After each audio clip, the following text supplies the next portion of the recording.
Good evening, everyone. And I want to welcome you to this virtual space, our monthly Wednesday evening lecture. And it's my sincere delight to welcome you into this space of my office. The sun just set over the Santa Monica Mountains over there. And you can see I have a little reminder of the Himalayas in back, as well as a yantra created by one of our graduating classes that honors that blessed relationship between Shiva and Shakti, between Purusha and Prakriti, between our activity and awareness. And we're really honored this evening to welcome Professor Sthaneshwar Timalsina.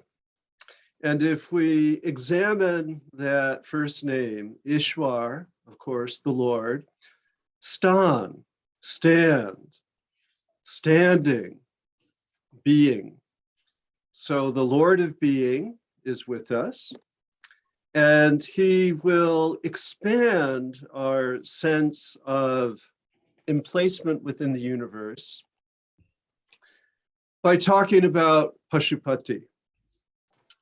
And we often think of that image of Shiva surrounded with so many animals. The Pashupati seal, all the way back to the Indus Valley, shows the yogi, shows the person of stabilized awareness, Sthaneshwara, if you will, standing in the presence of the Lord.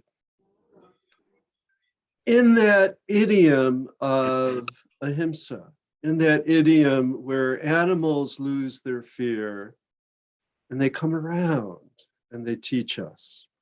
Now, I have no idea if this will be explored by Professor Timalsina tonight, but that's what I'm configuring here.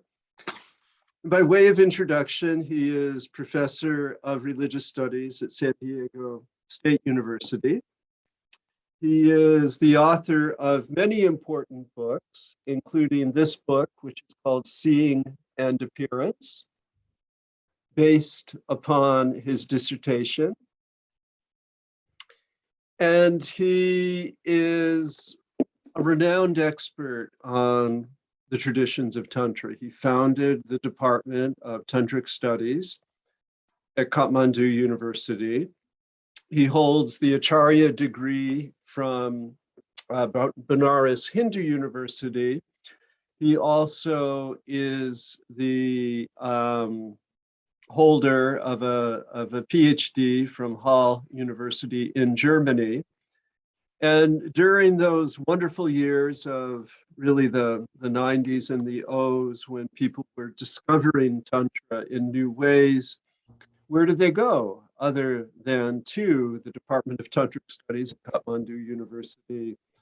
And so many of the luminaries in the field, including David Gordon White, including Jeff Lidke, including Walter Slahe of the University of Halle, studied with Professor Timalsina and learned so much of what can be known. And what he will share with us today is something a little bit near and dear because his wife's brother brought me on a walking tour of Kathmandu. We were walking for 6 hours and we came to a wonderful place where we saw the Pashupati temple. We were drenched. There was an unseasonable rainstorm and we were completely drenched and completely given over to that magical world, that intersection of all things Buddhist as well as all things Hindu that is the country of Nepal, the birthplace of Professor Timalsina. So welcome to you all and special pranams and welcome to Sthaneshwar. So, may I start? Please do. Thank you, Professor Christopher Chappell. He has so much of praise because, he loves me. So you have to, a little bit, I think, take only few of those. I don't think I'm worthy of such praise. Today, I would like you to take you to a journey of the world of the Pashupatas. And it should help us contextualize some of the archaic practices. For example, people you see living in cremation grounds, smeared with ashes, and not looking for achieving anything worldly. And what type of renouncement is that? What type of spiritual seeking are they doing? So for that, I would like to start with a verse, which is kind of recited among the Pandit circle, like fun. Aishwarya madamattosi mam avagyaya tisthase upasthitesu bauddhesu madadhina tavasthiti. One of the most prominent Pashupata Acharya named Udayana Acharya, you will know him as a Nyaya philosopher, but he was a very thorough Pashupata. He goes to see Lord Mahakala, and it was off time, and the gates were closed. And he shouts from the gate, Aishwarya Mada Mattosi, you are drunken in your divine glory. Mam avagyaya tishtase, you sit inside there ignoring me. Upasthitesu bauddhesu, wait till when the Buddhists come. Madadhina tavasthiti, you will depend on me. It's a kind of, we think, like a joke. He's playing with God, but he was, by the way, the author of several Nyaya books, including Atma Tattva Viveka, which is one of the most systematic criticism of the Buddhist momentariness and Vijnana, momentary consciousness theories. So when we think of the Pashupatas, the first thing comes to our mind is maybe semi-literate, ass smearing, cremation ground dwelling, ghoulish looking beings who laugh and cry and say whatever doesn't make sense, and then you are immediately thinking that this may be a sect of the least educated type. So I had to tell you beforehand that Nyaya philosophy, not just Udayana, another prominent philosopher, Bhasarvagnya, or even the guy who wrote the Nyayavartika, Udyotakara, they all are through and through Pashupatas. And I'm not even counting Acharyas like Abhinavagupta. So it presents to us a dilemma. When you read the foremost text, Pashupata Sutra, with the Kauṇḍinya's commentary, if you have already read it, you will have a different impression about the Pashupatas. So how to adjust this type of life of the philosophers and the layman practitioners? So we have to go then to accept that there are many types of Pashupatas. Wenzhang, one of the early travelers from China to India to learn Buddhism, reports that there were 10,000 Pashupatas in Benares in his time. And he reports of Pashupatas from Gandhar, like modern-day Kandahar, to Madhya Pradesh, to all areas. So they were one of the most prominent sects in that time. And around 5th, 6th, 7th centuries inscriptions, if you look into those inscriptions from Nepal also, we see Munda Shrinkhalika, like a skull-carrying type, and Shrinkhalika, those wearing the chains, those type of Pashupatas living in the Pashupati area. So it may be of interest because many of you are interested maybe in yoga, but not necessarily on Pashupatas. Because, you know, when you think of yoga, you think of Patanjali or Buddhism, various forms. And if I dare say the precursors for all forms of yoga are the Pashupatas. And for that, you will have to be pressed to go and read literature. And literary history is not going to be sufficient, and you will have to explore other forms of like archaeological evidence, and then it may take you really the proto-history of yoga. And it is not just for historical reasons, though, because around the end of today's conversation, I would like to draw your attention to how the Pashupata bhavs are absolutely relevant and contextual in our times.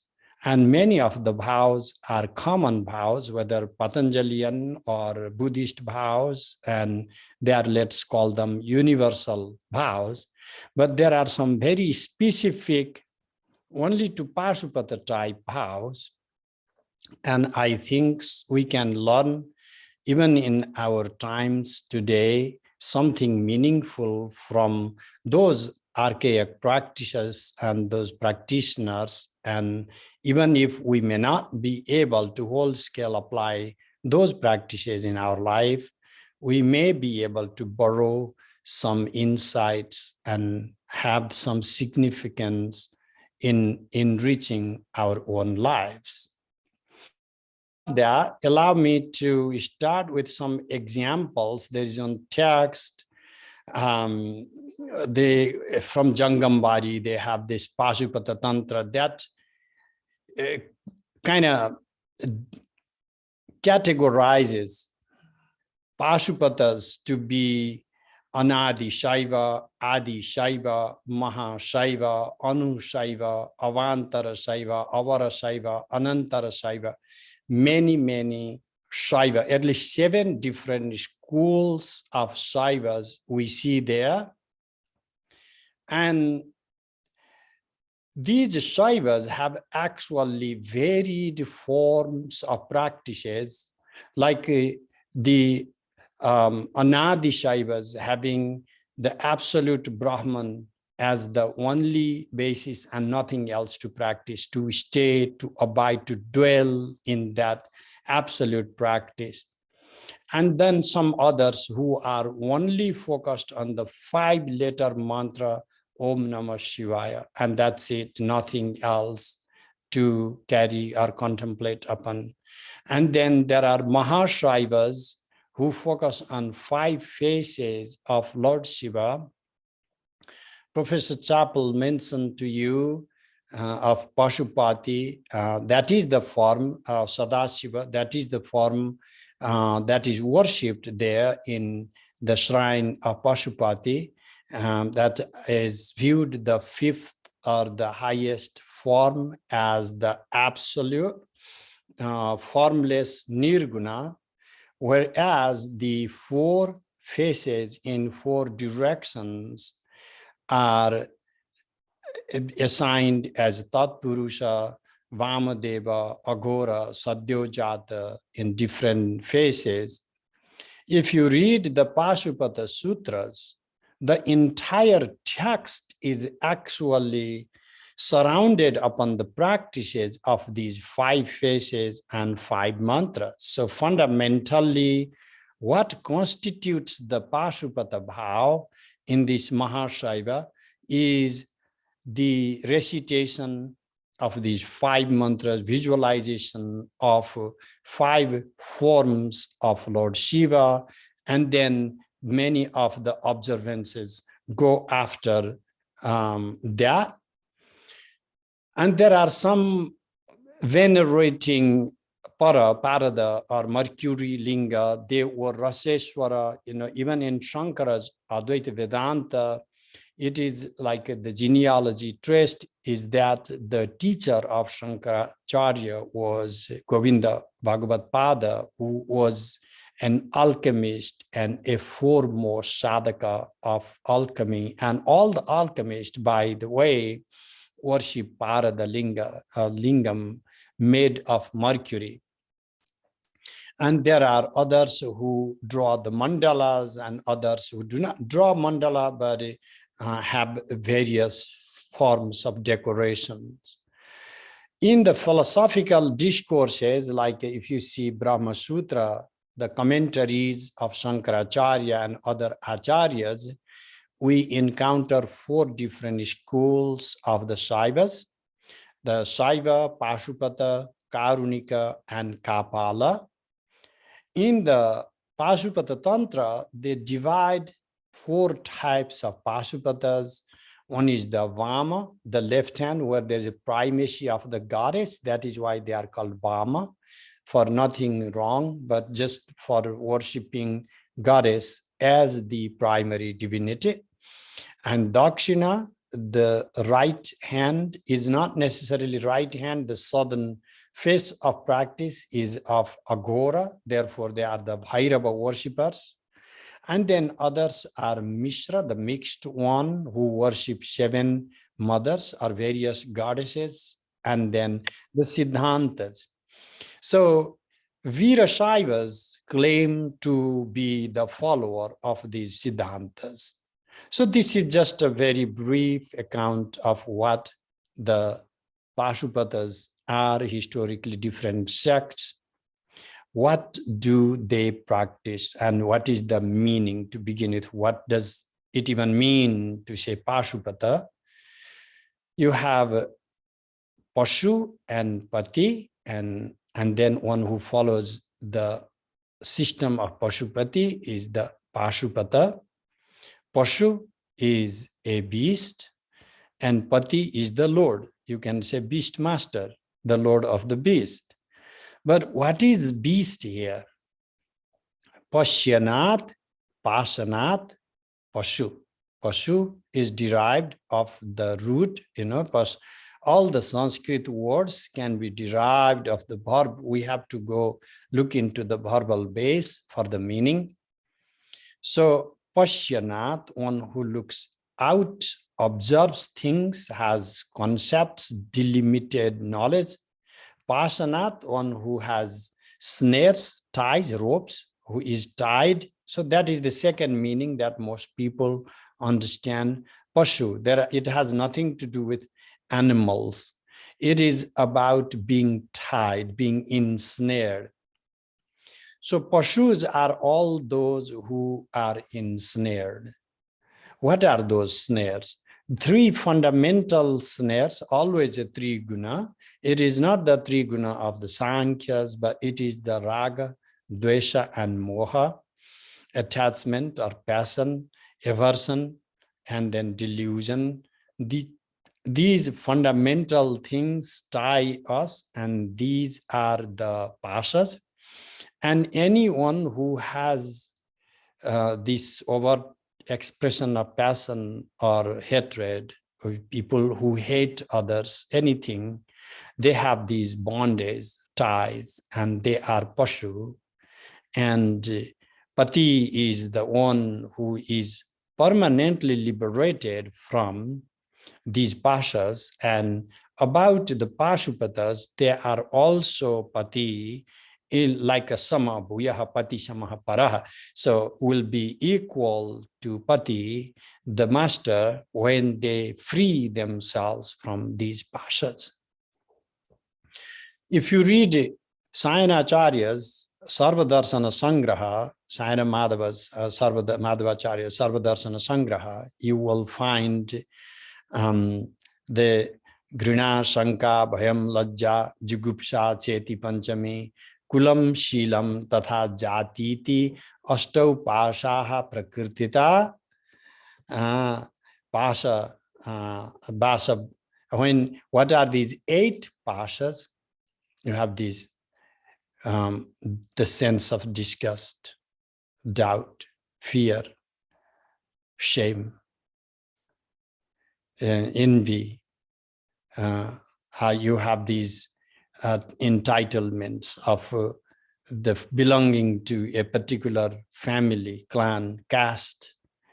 Shila, you are a pious person, you are a holy man, and you are born in a superior caste.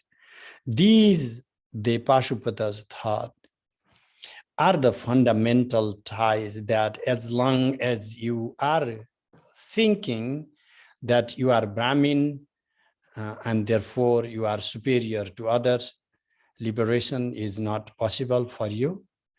Or vice versa, if you think that you are born in another race and you may not belong to Pashupati, then you do not belong to Pashupati just for the same reason, because you constructed yourself, your identity, to be determined by your genes. And you have all these other forms, like the sense of disgust and sense of modesty, like not having, like a shame. I will come back to these particular things in the last part of my conversation with you. I just want to go with the particular terms that we find in Kauṇḍinya's commentary: kama, the sexual desire; krodha, anger; lova, greed; bhaya, fear; swapna, sleeping, slumber; raga, passion; dvesha, aversion; and moha, delusion. These are, for Kauṇḍinya, these are the pashas. And as long as you do not confront these snares, you are tied to the world. You have not been able to free yourself from bestial nature. So for the Pashupatas, there literally is no separate status for human beings and the animals. I would like to add a little bit of a memoir here. My guru, my teacher, Prem Chetan Brahmachari, who taught me many forms of yoga, he had one habit. He would let the door on, and if you know Nepal, India, there are all these street dogs. They just like to sneak in, and there would be dogs inside his room. And then he would have some people visiting, and they would bring biscuits, not the dog biscuits like here, but these Parle-G type biscuits there. and then there are like these students like me, and then he would just love to feed us, tossing the biscuits, like giving one piece to one dog, another piece to another dog, and another piece to. And then any student who had an issue or who would little hesitate to receive prasada that way, he would never be allowed to get into that room again. You have too much ego, and you do not belong to my school. So I cannot accept you as my student because you think you are better than a dog. And if you so the way, it's very outrageous. I hope you cannot understand this, because you in the Western cultures, dogs have somehow better status than many human beings here. We love our dogs more than we love some neighbors who do not look like us. So I'm sorry, I'm a little sarcastic there, but that's also the fact there. But in India or Nepal, dogs are the poor creatures abused all along. And to make you willing that if you want to be a student, you have to be willing to let your ego be equal to that of a street dog. That is like the first vow, not the second or the third kind of thing. That's not like the later on test. That's like the beginning test. Oh, this man, he is not for my class. I don't want him again. That's as simple as that. Just I went off the script for that example. I wanted you guys to have a little bit of sense of what does it feel like to be with the Pashupata Acharyas. These Pashupatas do not like a niyama. I mean, although they are yogis, in the yoga, you have yama and niyama. And when you say of niyama, they have renounced, and the niyama is injunction, and they do not like these injunctions. They are not tied because niyamas tie.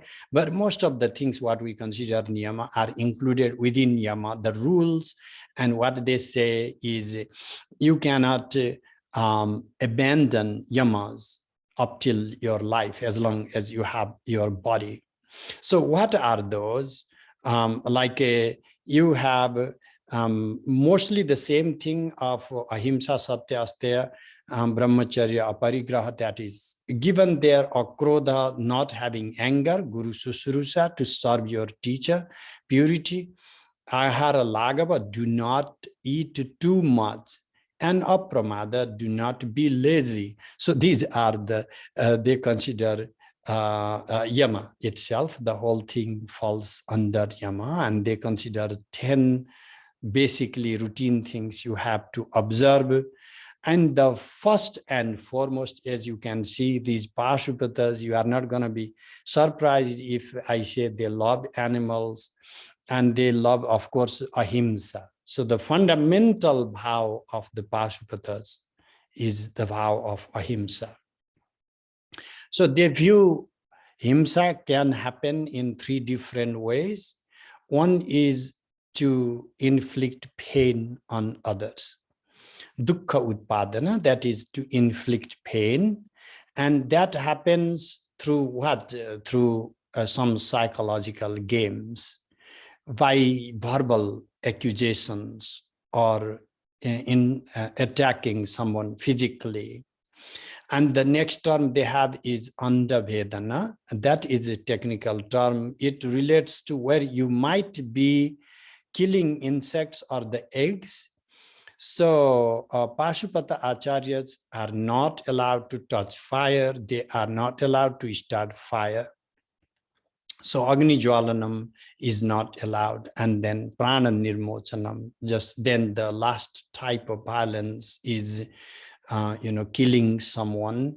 So therefore, what you see, if you have studied Buddhist vows of the monks, they do Chaturmasa, 4 months, not strolling, and you think that the monks want to just sit in a place when it rains a lot. Of course, that makes sense, because when it is raining, it may be difficult to travel. But for the Pashupata vows, it is very clear, and most likely that was the same case for the Buddhist also, because what they say, during the rain, there are all the insects, and all the animals crawling, creeping, and you will be unintentionally killing them. So you are not supposed to travel around during the rainy monsoon seasons. So, and then 2 things that are absolutely forbidden for the Pashupatas. One is Kraya Vikraya, another is Raja Purusha Samsarga. Let me explain what this means. Kraya Vikraya is a business.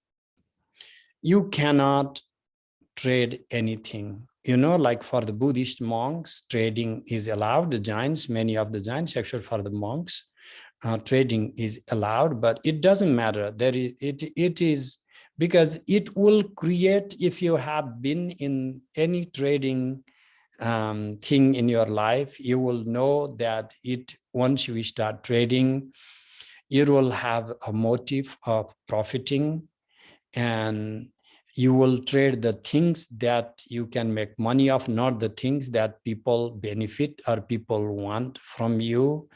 That is absolute sin for a Pashupata to trade things. And Rajapurusha Samsarga, to come to contact with a political person. I can go 5 hours on this. And I have been contaminated many times, because, it is so difficult to know.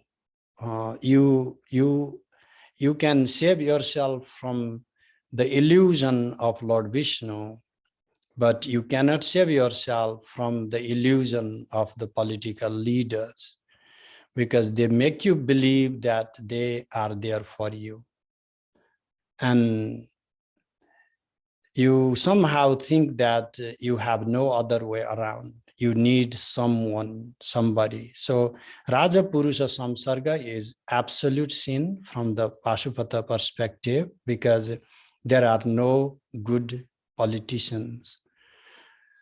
And you cannot affiliate to any political leader, because it comes alongside violence. It's just a systematic institutionalization in order to reduce local forms of violence, so that the state takes control of violence, so the state can perpetrate violence. It is not a negation of violence.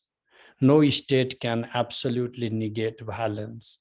So therefore, Saiva Acharyas, Pashupatas have to stay away from 2 things.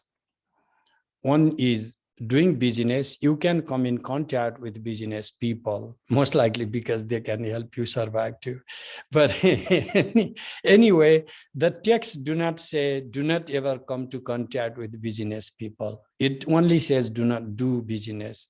And business people will like it. If you are a monk and you start trading, then why should they love you, But with regard to politics, it does not say don't do politics. It says you cannot come in contact. So there is no caste system in Pashupatas. As you can see, there is no untouchable in the caste-wise thing. But if there is a real untouchable, then that is the political people. They are the untouchables.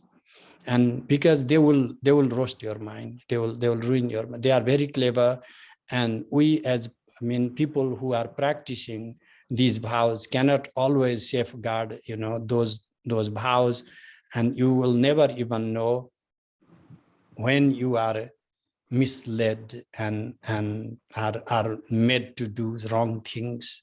So the Kauṇḍinya Bhashya, the commentary of Kauṇḍinya, is very explicit about these, and these were the basic things about the vows. So now I will just give you a little bit of how the yoga works here. One is looking for absolute purity in the mind, akalusha mate, that is one sutra. Charata, wandering, you have to keep wandering. Tato asya yoga pravartate, and then you will have the yoga to activate or to begin. You will be doing yoga. What is yoga in this sense is Atma Ishvara Samyogo Yoga. And I have to step one, take one more step further in this context to make a claim that the Ishvara is not some like in the modern day, it is considered a secular term for the Hindus, because they say, because every god is a Brahma, Vishnu, Durga, Devi, whatever, and then Ishvara is a generic term for whatever the god, and that is the kind of story that we are told. But if you read the classical text, you will find that consistently the term Ishvara is used to designate Shiva. and show me that Ishvara term is used to designate any of the other Hindu gods. So these Pashupatas have survived in many forms, including in the Patanjali's Yoga Sutra in the form of Ishvara.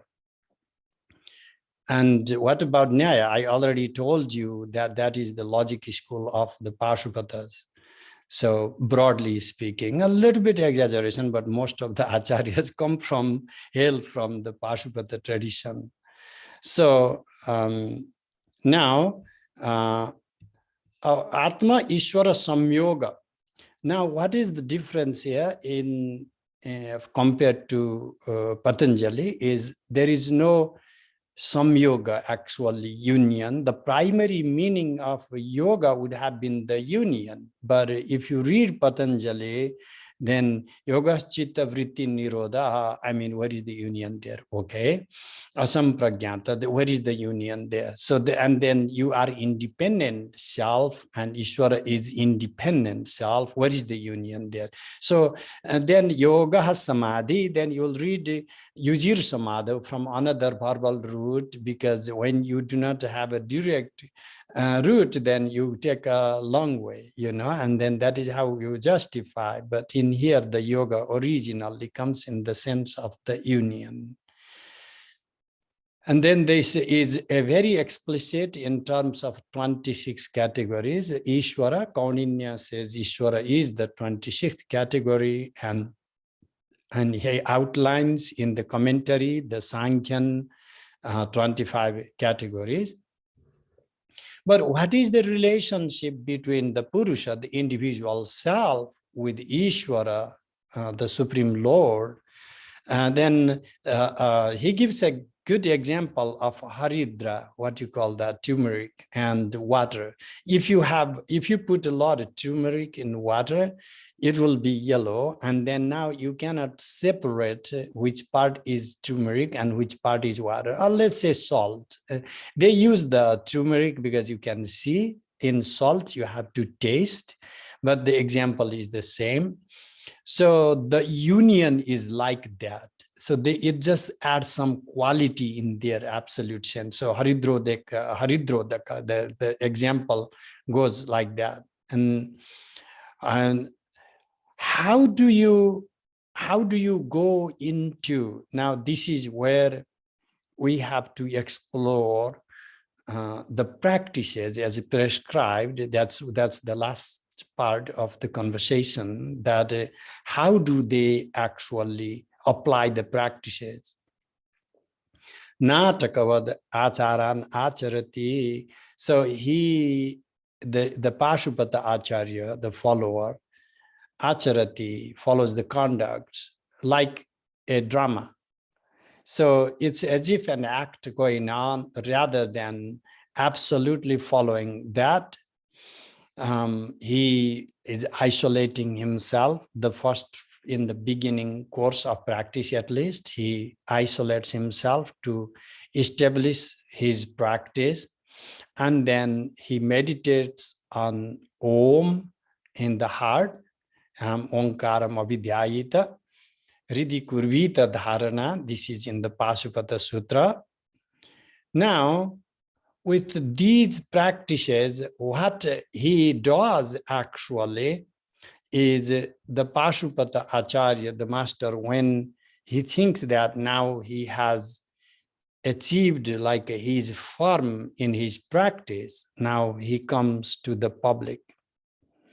And he starts teaching? No, he comes to the public. And then let me read a couple of the examples. Paresham unmatta sadrisha daridra purusha snata mala digdhangena rudasmasru nakaroma dharina sarva sanskara varjitena bhavitavyam. One should look really disgusting, and one should look mad, look really poor with all the past clothes, and then should sometimes smear the feces to smell really bad, and should leave these beard and hair all going crazy with the nails and everything. Apitat kuryat, apitat bhased, yena paribhavam gachet. Do what you have to do, say what you have to say, so that you can be abused or you can be insulted by the people. Why should you do that? Paribhuya mano hi vidwan kritsna tapa bhavati. Only when you are insulted by the public, then you become pure, you achieve your tapas. What is the highest form of yantra, limitations of the body? Asanmano hi yantradam sarvesham uttama smritaha. The highest form of all the yantras, delimiting factors, is asanmana, to have no respect, to have no dignity. Now, this is where I want to come to contextualize this. What is going on? Why should you be insulted by the world? Why should you seek? The text goes, if you see some women, you talk things or just do something that the public thinks that you are a really horrible monk, that you are trying to seduce a woman. So let them beat you up and let them talk bad about you. Now, I want to come to our modern reality. We are obsessed about our subjectivity. Since childhood, particularly modern Western culture, I was talking to a little girl, only 7 years old, in the lunch in my friend's house. I just randomly asked, when you grow up, what do you want to be? And she said, I want to be a neurosurgeon. That was very shocking to me because a 7-year girl, I didn't even expect her to know the word neurosurgeon. But why do you want to be a neurosurgeon? Because they make a lot of money. This is our modern reality. I know this girl now enjoying college life. I wish her the best. Will have a lot of money. I do not doubt it. And I wish she doesn't have to feel the lack that has been created since the beginning. And this is just a disease. I'm not talking about an individual. I'm talking about the collective, that how we have shaped our civilization today as a collective of the egos, the collective of unsatisfied, I call them hungry ghosts, because we are made to look the world around us, prince and princesses. Since our childhood, we are important. Our birthdays mean bigger than any religious festivities. That is the main celebration of a year. That is our own birthday. Okay, and we actively endorse that to our children to make them feel that they are the center of attention. What is this subjectivity? From the Pashupata perspective, purely Pashupata perspective, there are two things from the Pashupata perspective. One is our subjectivity, and the another, the Atman. That Atman is Ishvara. Whatever is left is Ishvara. You are not negating that Ishvara as the basis. It is not a dependent origination of the Buddhist either, because this subjectivity needs to be wiped clean but that doesn't mean the other is also contingent upon me or dependent upon me. The other is Ishvara. You may not know. When you think I am, when you think yourself in the form of I, that is your problem. But from my perspective, you are God. And what makes me not see that is my own subjectivity. So the taboo, the real taboo, is that of our ego. And that is constituted in our social interaction. And let me categorize, like go one by one, like what they called the pashas in this text. I can analyze a few of them from Vidyaranya's. Grina, disgust. You know, the sense of disgust is an intersubjective emotion. We cultivate that sense, we develop. This is an acquired feeling, acquired emotion. Doubt. We teach our children, we cannot feel safe. We tell nonsense and they start doubting. And if you cannot doubt what you are being told, you will be a loser. You cannot fit in society. You have to, now, you know, there is no media actually that I am willing to take for a face value. I am thrown into the world of doubt. I have no escape from doubting because my intersubjective self, my ego, is made of disgust, made of doubt and fear. I'm given things to fear. Forget about the wild beast for us to fear. What are the most fearsome beasts are the humans for other humans. And even more fearsome than humans are the human ideas. Such dangerous, we are the placeholder. We contain the thoughts. Such vicious, such dangerous. And modesty, like when you have the sense of shame, it is unbelievable. And I know there are these hygienic arguments, don't give me that.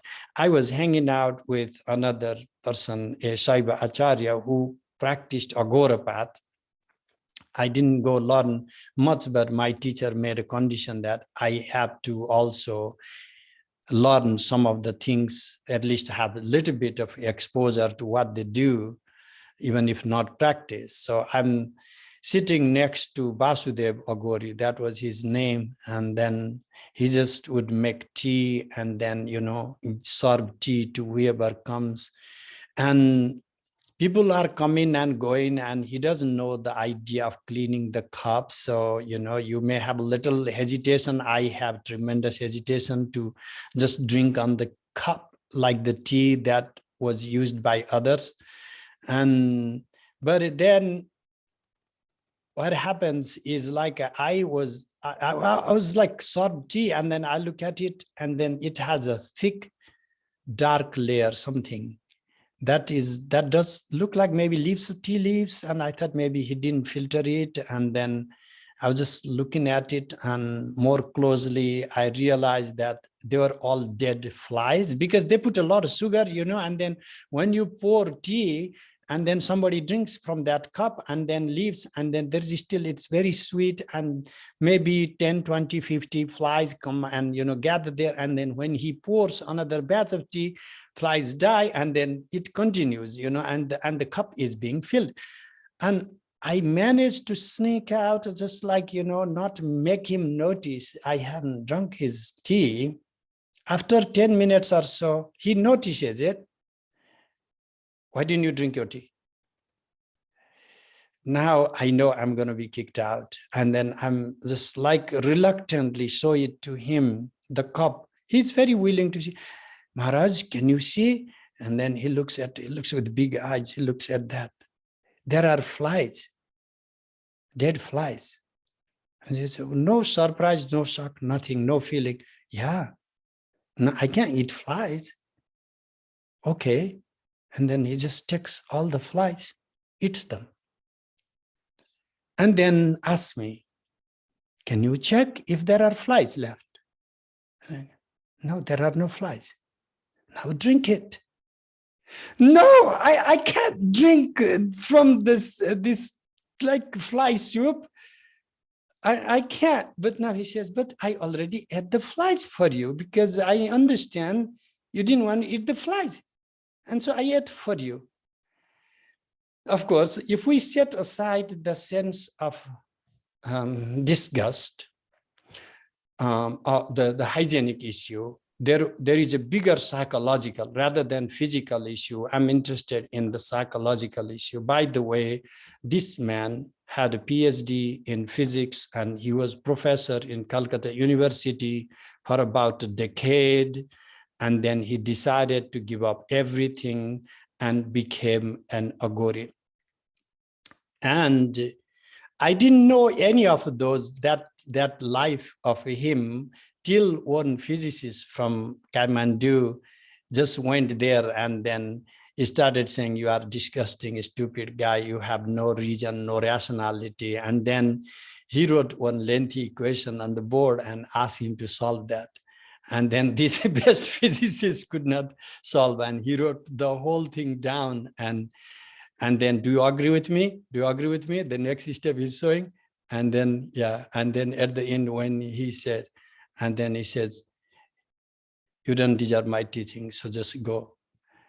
And so some of these people we think are a different category, uneducated, illiterate. That was my perception, that is because I'm a Pandit, and I love scholarship. And I no matter, even when I'm going and kind of sort of trying to at least observe, even if not practice those things, what I did not expect was that these people had work not coming from what I thought like very illiterate background, and therefore they didn't know anything better. Actually, many of these, I met some other Aghoris too, really, either good artists or, like having tremendous education, and something just cracks in and then they are willing. So now going back to the original point I was trying to make for today's conversation, what would happen to us if we were to let go of our subjectivity? If we were to how do we start to even work on that? Is like, if the world does not move around me, would that even be a world for us anymore? As a matter of fact, the world does not move around us. And I think, would be relieving. But the second point, immediately, it takes us to question the centrality of our ego in social transaction. And you can see how we are not able to have any meaningful communication with another subject because our ego blocks the potential to that opening in which we could be having a sort of a union of the heart, or we may be willing to listen to the other. Are these Pashupatas completely able to wipe clean of their subjectivity? What is mukti? What is moksha? Moksha is the absolute goal in which your individuated ego is erased. You do not mean anything to yourself. You do not want yourself to mean something for others. It is not about being a great Siddha. It is not being any title to get from the social. It is not about earning social recognition. I know that the kind of argument I'm making is counterintuitive because today is the day of identity politics. We have to make our identity, or we are lost, But what if, how far, if humanity, I sometimes worry if we have even 20 years of civilization left. But let's not be pessimistic. Let's be optimistic and say we have thousands and millions of years to go.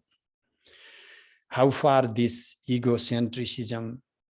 And there are two types of egocentrisms. One is the individuated ego and the collective sense of the ego, which is even more dangerous. That is where the tribal ego comes to play.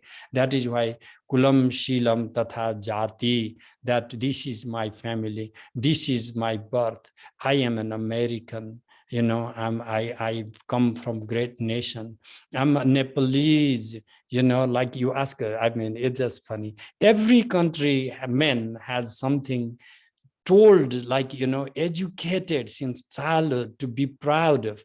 And when we are bereft of something good that is intrinsic to us, we affiliate ourselves with these external impositions, and we start identifying ourselves with those external attributes, and they become our adornment. They delimit us, they qualify us, they explain, they become our identity. And you can't say I'm a man of earth. What is the big thing about that? Because that does not help you separate some others. But tomorrow, if we are working with the Martians and others, then we can use that category. Then, because then you can clearly see it has nothing to do about identifying us. It has only to do about demeaning others, to show how they are smaller than us. And to erase this ego, to wipe clean of this ego, is the only or the central most point of the Pashupata vows. They do the 5 mantras, that is very common, or they keep reciting Om Namah Shiva, that is very common. That does not make a difference, because those practices are everywhere there. You can find this ahimsa everywhere there.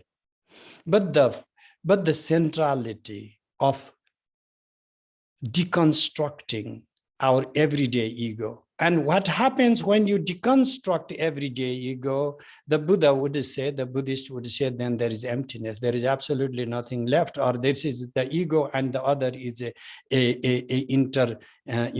a codependent arising. These Pashupatas are not saying that.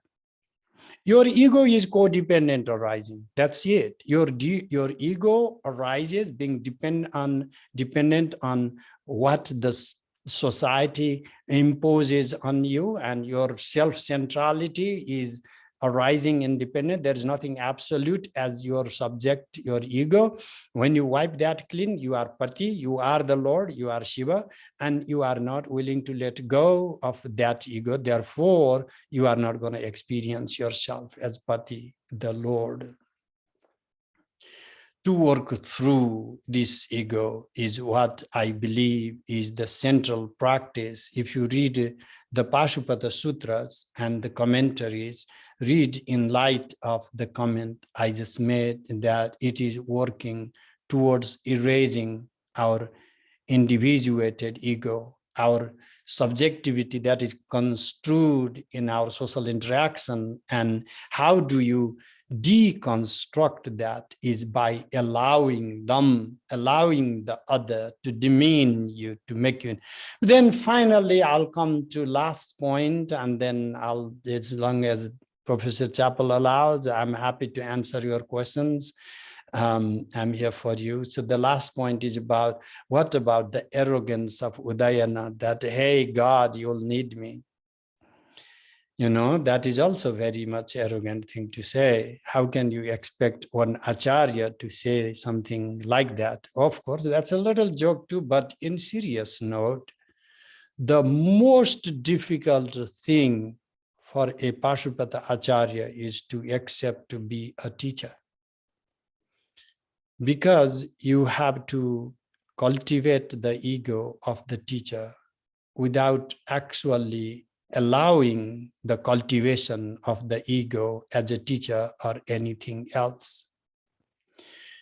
there is a requirement of this cultivation so that the truth, the absolute, continues being manifest in the human realm.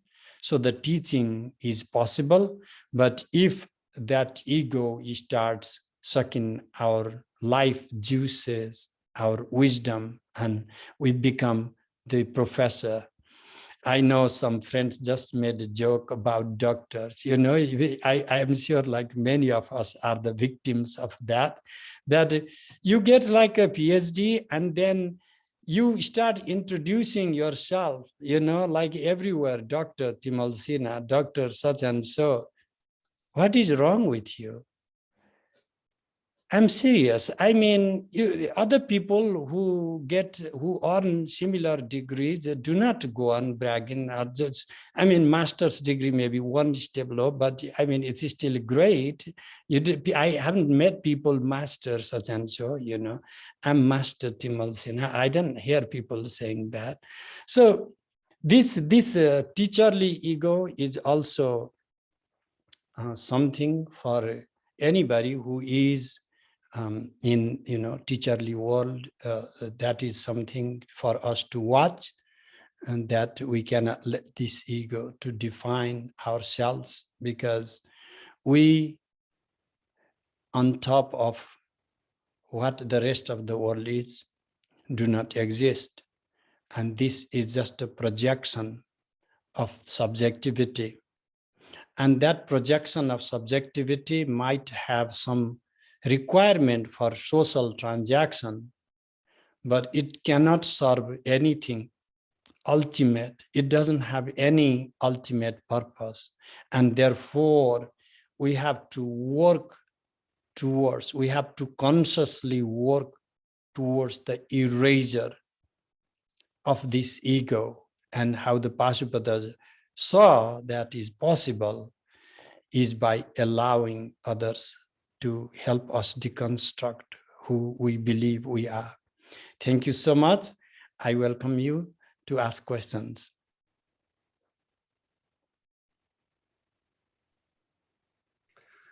Thank you, Professor Timalsina. And none of us will forget about that teacup and those flies. And the wonderment that's inspired in the presence of such individuals is just so precious. And it reminded me, I had an assignment once to bring a gift to Garmasisi Chang, and I had to drive several hundred miles to do this. And Garmasisi Chang was a translator of Tibetan works into English, prolific, brilliant, was a professor at Penn State University in the middle of the state of Pennsylvania. And he was being very kind, and he asked one thing or another of my wife and I. And we were all of 20 years old and very committed to our yoga practice. And it happened to have been at the end of a very fine summer when I was only working 20 hours a week, and I was able to do extended sadhana and meditation. And I was explaining this to him. And he said, "Oh, too much." And he went over and he opened the refrigerator and he said, "Have a yogurt." And again, it was this very skillful way of disassembling any sense of identity.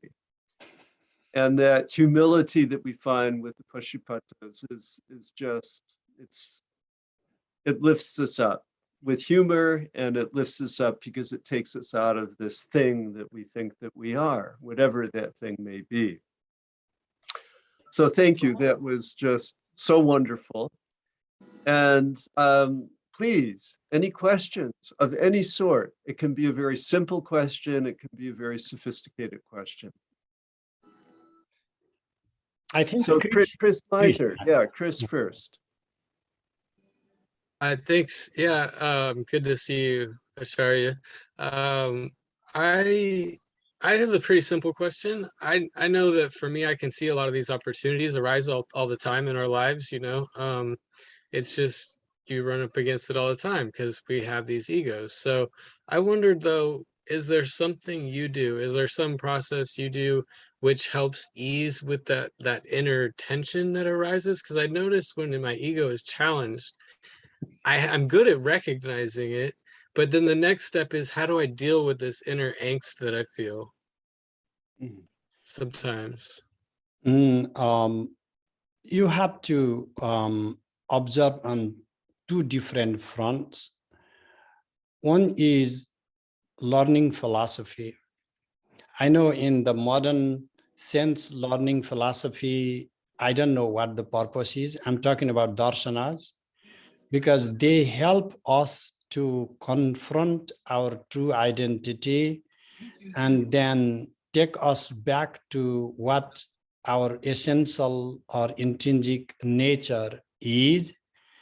And when the more we study these shastras, the less we are likely to have uncritical thoughts, because we develop a habit of critical examination of thoughts that becomes like automatic. And then the second thing is observation or meditation practices. And ultimately, what these things you can see, the witness practice are going to sampragnata forms of dharana. It doesn't matter what, but it allows us to have the thoughts in our mind to watch them, like we are seeing people walking or cars running in the street, and it allows us, the more we develop the skill, it allows us to see before the thoughts are formed in a particular way, what type of thoughts, like if you are seeing from a distance, you can, if you are watching, the vehicles coming and going, you can start guessing if that's going to be a truck or that's going to be SUV or that's going to be a car. The same way, the thoughts start coagulating, taking shape, and the meditative practices for me are meant to help us see the thoughts before they coagulate, before they take shape. And these practices we call to achieve by means of sutra. These are like the philosophical text, and tantra, those are the mantric practices with the mandala visualizations. But that is not the only thing out there. I'm just telling you, since you asked how do I do it, that's how I do it. And have I mastered it? No way. Okay, thank you. Yeah, and you reminded me too that there's a meditative practice I can do where I just look at that feeling of tension, and instead of interpreting it as being meaning this thing or meaning that thing, I can just be with the feelings too. Sometimes we may need to do both. I mean, yeah, the Okay. observation is highly praised. All the gurus have taught of this, but why are we having a particular, like just watch them? It's easy in a sense to say, and even to watch is not as difficult as to deal with them. Why are you having a repeated thought of drinking water? Because you are thirsty. Just accept it. Just go drink some water and you will not have a repeated thought. So some of the thoughts, I know that a person got very angry because I was listening to him sharing some violent thoughts. If you go to people, community, political type, particularly, at the end is how to justify violence. And say, if you feel that way, why don't you just go and kill somebody and then see what happens? I'm not endorsing killing, but I think when people strongly feel the urge, I think they should act on it. I know it is a bad thing to say, But they will go to jail or whatever, and at least they don't have to be reborn with that same tendency and eventually do the thing which they want to do now. At least their journey in this misery will be shorter if they act on it. So I'm not saying therefore whatever thoughts come to act on it, but if you analyze them, maybe some of the thoughts will feel so silly, and then no, I am no way going to act on it, and then they will be resolved. Right. Thank Particularly you. violent thoughts have that nature. When you get angry, do I want to go and beat him up? No, I don't want to. Then I don't want to be angry anymore. Because if I'm not ready to act on it, what is the point of thinking about it?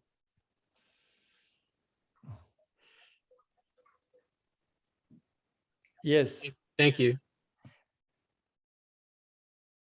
I have a question about the timeline that that you've kind of alluded to. Are the Pashupatas from almost like a primordial time before Hindus and Jains and Buddhists separated into distinct paths? Because the fact of the Nyaya philosophy coming from that, and the part of it is that the ground of ahimsa goes across all the different paths, and the description that you gave of how they have to be to not kill bugs and to not ingest them, that's very Jain. So is this a really old path? That's my question. Could be. Unfortunately, I do not work on history. I'm a textualist, but I would try my best to respond to your question. And if we read the earliest, besides the archaeological facts, besides what we can find in the uniforms and, like these tablets and things like that. So the earliest, the textual thing we can go is the Vedic text, and nobody doubts that they are before the time of the Buddha, and they predate any existing Jaina texts. So in the Vedas, we find two different tendencies. The early Vedic references are very skeptical about vratyas, the people who wander around and who are not accepting yajna ritual paradigm and accepting household norms. And who are these vratyas? That is a question there. And then looks like one of the abusive terms used to designate these people is Shishna Deva, those who worship Shishna, which would be phallus or penis, as worshipping as God. Now you can see that Shiva Linga, if someone from outside the culture were to find a derogatory term, then you can definitely say Shishna Deva, these people who worship Shiva Linga, the Linga. So those references appear from the way the vratyas are meant to be purified if they ever want to come to live a normal life, or the abuse you can see in terms of Shishna Deva, to me suggests the early Pashupatas. And then you can see a shifting tendency in the Vedas itself, because Taittiriya Aranyaka, the 5 mantras that provide the foundation for the Pashupata practices, or the Rudram that is in the Yajurveda, both in Shukla and Krishna variations, slightly different, but the Rudram chapter is very significant. So there have been tremendous research already done on early Rudra Shiva, and I'm not even going deep into any of those works, historical works. I'm just giving you some cues to go further, that yes, in the earliest texts, before the time of the Buddha or Mahavira at least, we do find these vratyas, and we do find the people worshiping linga. And then we can go, now you can go to the archaeological evidence of when and where the phallic forms are worshipped, and you are going to be shocked that, yeah, it just seems like at one point people had this as a central form of practice. It was very ancient. And then maybe in light of these things, we may be able to connect that it may not be far-fetched that the whatever Mohenjo-daro, Harappa's seals we are talking about are identified as Pashupati. Maybe not like that is the Pashupati. Maybe those were some of those early mendicants meditating in jungle surrounded by animals. Thank you.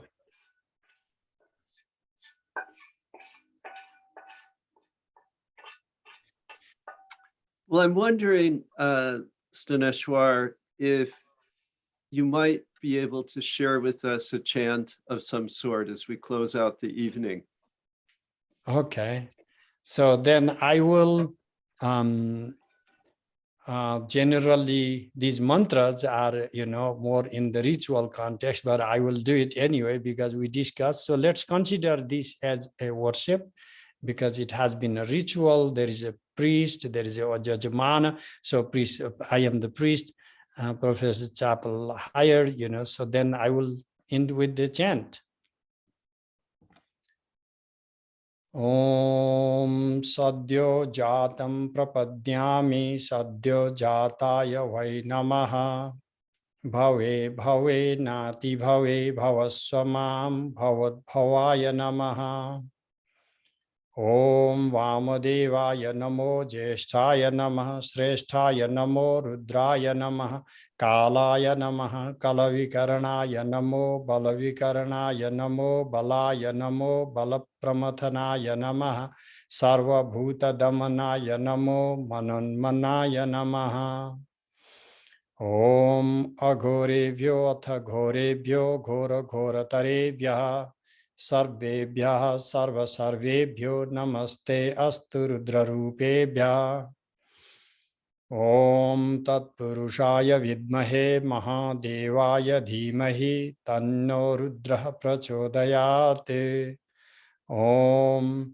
Ishana Sarva Vidyanam Ishvara Sarva Bhutanam Brahmadhipatir Brahmanodhipatir Brahma Shivo Me Astu Sada Shivo.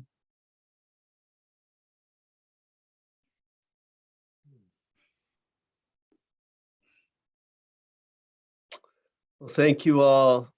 It's been a delightful evening to reflect on these people from long ago who are still in our midst and who remind us that